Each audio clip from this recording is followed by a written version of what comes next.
প্রিয় ভিউয়ার্স, আশা করি সকলে ভালো আছেন। আবারও সকলকে স্বাগত ইংলিশ ধারাবাহিক টিউটোরিয়ালে। আজ আমাদের আলোচনার বিষয় হচ্ছে পাঞ্চুয়েশন মার্কসের ক্যাপিটাল লেটার্স এবং এক্সক্লামেশন মার্কস। এই বিষয়ে আমি গুরুত্বপূর্ণ কিছু টিপস অ্যান্ড ট্রিক্স শেয়ার করব।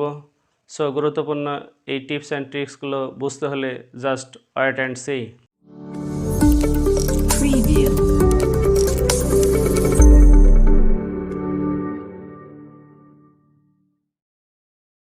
এখন আমরা ক্যাপিটাল লেটার্স আলোচনা করব, কোথায় কোথায় ক্যাপিটাল লেটার বসতে পারে। ফার্স্ট রুলে আমরা দেখতে পাচ্ছি সাধারণত সেন্টেন্সের শুরুতে ক্যাপিটাল লেটার ইউজ হয়। সো আওয়ার এর ও হবে ক্যাপিটাল লেটার্স, কারণ এটা বাক্যের শুরুতে ইউজ হয়েছে। আর হোমল্যান্ড ইজ নাইস। রুল টুতে আমরা খেয়াল করতেছি যে প্রপার নাউন বা প্রপার অ্যাডজেক্টিভের ক্ষেত্রে আমরা ক্যাপিটাল লেটার ইউজ করি। So I know round up, round আপের হচ্ছে আর বড় হাতের, কারণ এটা হচ্ছে প্রপার নাউন।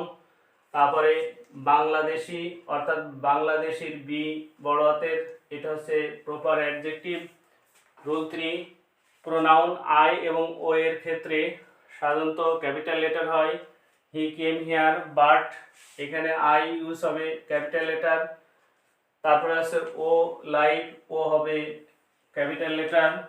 রুল 4, বার বা মাসের নামের ক্ষেত্রে সাধারণত আমরা ক্যাপিটাল লেটার ইউজ করি। সো ফ্রাইডে রে বড় হাতের, এটা হচ্ছে বারের নাম। রমাদান আর বড় হাতের, এটা একটা আরবি মাসের নাম। তারপরে ফেব্রুয়ারি ইংলিশ বা ইংরেজি মাসের নাম, সো এ বড় হাতের হবে। রুল 5, আল্লাহ বা তার পরিবর্তে যে সকল প্রোনাউন হবে সাধারণত সেখানেও বড় হাতের বা ক্যাপিটাল লেটার আমরা ইউজ করব। So example, we love Allah, আল্লাহর এখানে বড় হাতের। But we don't say his prayer, এই আল্লাহকে রিপ্রেজেন্ট করতেছে হিজ, অর্থাৎ হিজের এইস capital letter.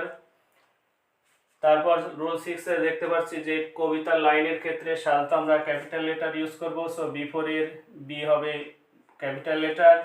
Before it flutters into my mouth. Rule 7, সংক্ষিপ্ত রূপ সাধারণত সেগুলো ক্যাপিটাল লেটার ইউজ হবে। So M A, BA, professor, AP হচ্ছে বড় হাতের। 8 নম্বর রুলে আমরা লক্ষ্য করতেছি ঐতিহাসিক ঘটনা বা দেশ থাকলে সেই ক্ষেত্রে আমরা ক্যাপিটাল লেটার ইউজ করব। Example, the bottle of Palashi, Palashi আছে এটা ঐতিহাসিক ঘটনা, তাই পি হচ্ছে বড় হাতের। তারপরে দ্য টি বড় হাতের, ইউনাইটেডের ইউ বড় হাতের, স্টেটসের এস বড় হাতের। দ্য ইউনাইটেড স্টেটস এটা একটি দেশের নাম। আমরা এই পর্যায়ে এক্সক্লামেশন মার্কস, আমরা এক্সক্লামেটরি সেন্টেন্স সাধারণত দুইভাবে প্রকাশ করি। রুল 1 আমরা লক্ষ্য করতেছি যে বাক্যের শেষে সাধারণত এক্সক্লামেটরি সেন্টেন্স বা এক্সক্লামেশন মার্কস ইউজ হয়।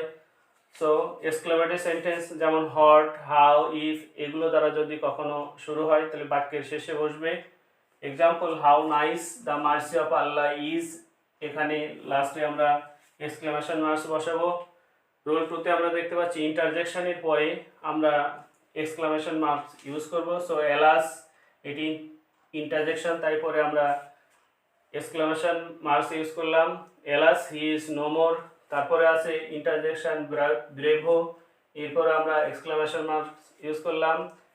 তারপরে হচ্ছে ফাই, এটাও একটি ইন্টারজেকশন, এরপরে এক্সক্লামেশন মার্ক পরে এরপরেও আমরা এক্সক্লামেশন মার্কস ইউজ করব। তারপরে লাস্টে আমরা কয়েকটি এক্সারসাইজ লক্ষ্য করতেছি। Number 1, there is a beautiful room.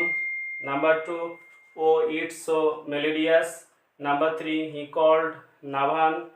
Number 4 হচ্ছে what a fine story it is. এতক্ষণ আমি যতটুকু আলোচনা করলাম এর আলোকে এই প্র্যাকটিস বা এক্সারসাইজগুলো আমি দিয়ে রাখলাম। অবশ্যই এগুলো উত্তর করে আমাকে কমেন্টের মাধ্যমে জানাবেন। এ পর্যন্ত যদি কারো কোনো বুঝতে অসুবিধা হয়ে থাকে আমাকে অবশ্যই কমেন্টের মাধ্যমে শেয়ার করবেন। পরবর্তীতে দেখা হবে নতুন কোনো টিউটোরিয়ালে। তার আগে এই চ্যানেলটিকে সবাই লাইক, কমেন্ট, শেয়ার এবং সাবস্ক্রাইবের মাধ্যমে পাশে থাকবেন। আসসালামু আলাইকুম ওয়া রাহমাতুল্লাহ।